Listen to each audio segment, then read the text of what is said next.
Bonjour à tous, ici iPhone 4 Pro et aujourd'hui on se retrouve pour regarder un nouveau Twixidia qui s'appelle ActiveDock et qui nous permet de modifier l'apparence de son dock sur un iPod, iPhone ou iPod Touch et iPad jailbreaké au firmware 6.0 ou plus.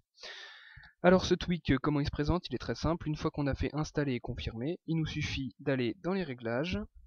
Et donc comme vous le voyez, il y a un petit changement au lancement de l'application dans le dock. Donc ici on a plusieurs réglages comme vous pouvez le voir juste là. Alors on a en premier dock, toggle off to use Apple's stock iOS dock. Donc là quand il est désactivé, il y aura les options seront pas activées dans le dock, et si on l'active, les options seront activées. Light indicators. Turn off light indicators underneath active applications. Donc on vous dit que par défaut les mails et le téléphone sont toujours activés, et en gros quand Light Indicators est activé, on a un effet de lumière me semble-t-il lorsque les applications ont lorsque les applications ont une notification. Mais alors là je suis vraiment pas sûr parce que je l'ai activé, je l'ai désactivé, j'ai pas vu de changement. Donc peut-être que c'est un bug sur mon iPad, je ne sais pas, mais en tout cas j'ai pas vu de changement.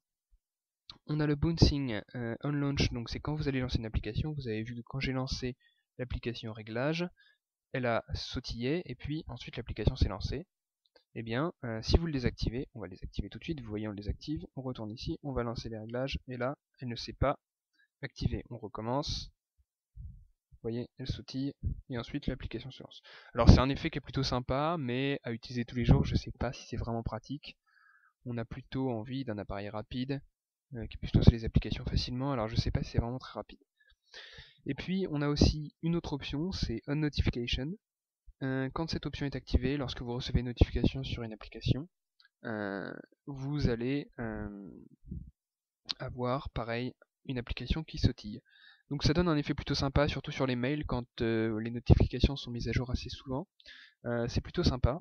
Ça marche pas sur toutes les applications, comme vous pouvez le voir ici. Les applications qui avaient déjà des notifications actives avant l'activation du tweak ne sont pas prises en compte. Alors peut-être qu'avec un Spring ça marche, mais je vais pas essayer puisque sinon la vidéo va se couper, et je viens d'y penser juste à l'instant.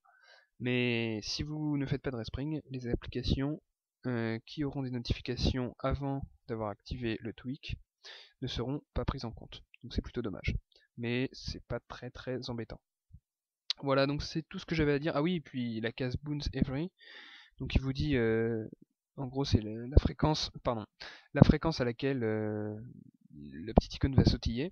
Alors si vous mettez constante par défaut, et à un temps constant, donc à mon avis c'est toutes les secondes, il me semble, l'application va sautiller. Si vous mettez never, bon, je vois pas trop l'intérêt, puisque l'application ne sautille pas du tout, donc ce truc ne sert à rien, mais bon. Vous pouvez mettre 30 secondes, elle va sautiller toutes les 30 secondes, et vous pouvez aller comme ça jusqu'à 3 minutes, donc toutes les 3 minutes elle va sautiller.